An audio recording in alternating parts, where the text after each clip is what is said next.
quote from Ralph Waldo Emerson. What lies behind us and what lies ahead of us are small matters compared to what lies inside us. This quote was given me in a card during my recovery period and has made me think about a lot about what I have found out about myself and other people since I survived a stroke April 27th of this year. I really didn't know what strengths I had inside me, and it's renewed my faith and my abilities.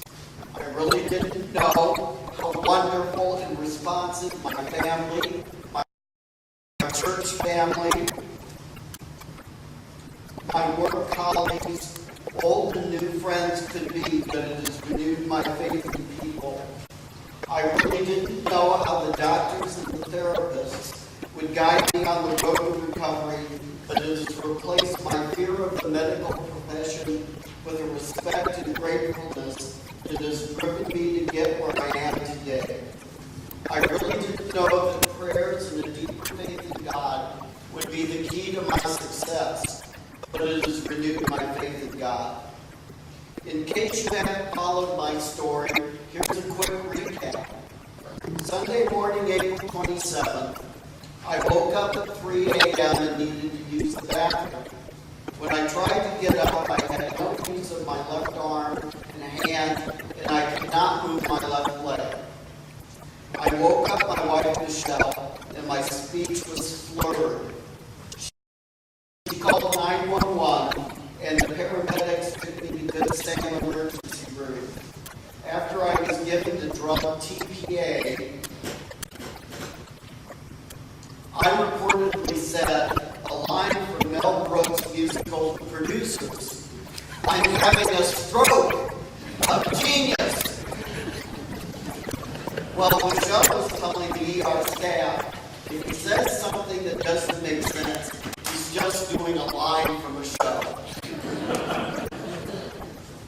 At Central DuPage Hospital, the worst part of this entire experience took place. I had never had an MRI, and my body was in shock. I was not prepared for this procedure. They placed me in the isolation chamber with the only instruction, don't move a muscle.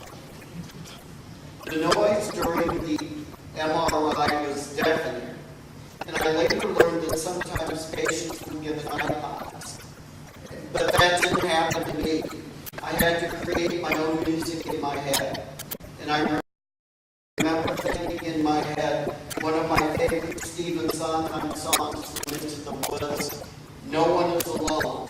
And its last lines are, someone is on your side, no one is alone. Well, that hour finally passed, and I ended up in the ICU.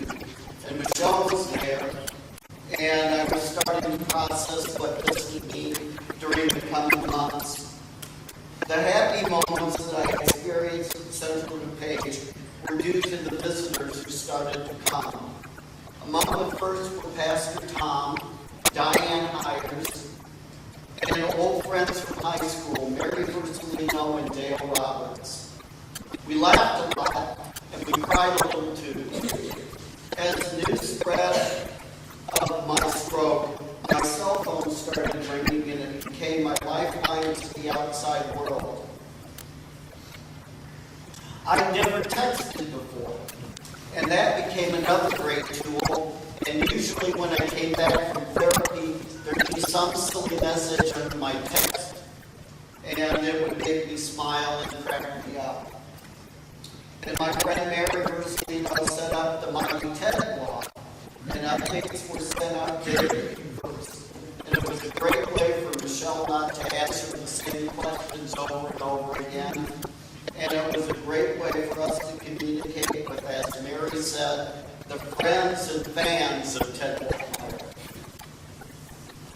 And my first long-distance visitors arrived that weekend. My mom came from Florida, my sister came from South Dakota, and my niece Laura came from Nebraska.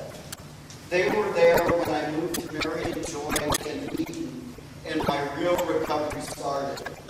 I cannot say enough about the quality of care and how much the regimen of physical, occupational, speech, and psychological therapy moved me in the right direction. I recently discovered a prayer to St. Francis that celebrates the heritage and mission of Mary and Joy as a Franciscan health provider. It goes, Holy One, we are running a race in the spirit of St. Francis and responding to the needs of our time. Awaken in us the power of hope as we look squarely at reality with abiding faith, creative imagination, and a commitment to do what is ours to do. We are people who hear needs, touch hearts, restore hope one person, one moment at a time. God of compassion, fill our inner reservoirs with a strong spirit of resiliency.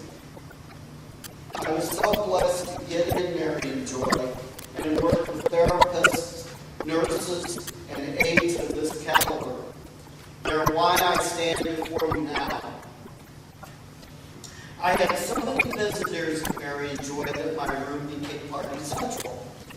One amazing night, a group of over 30 of my theater friends invaded the lobby with a portable keyboard, and we had a sing-along that caught the attention of other staff and patients.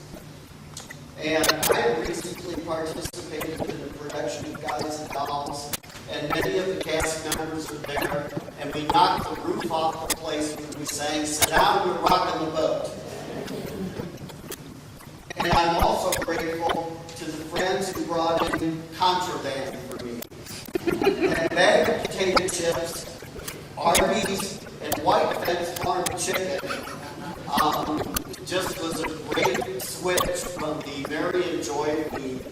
And these people that did that for me have my eternal gratitude.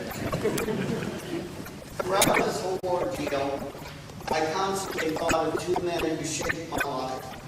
My dad, and he passed away in 1988, and my great friend Roger Place, who we lost to cancer last year.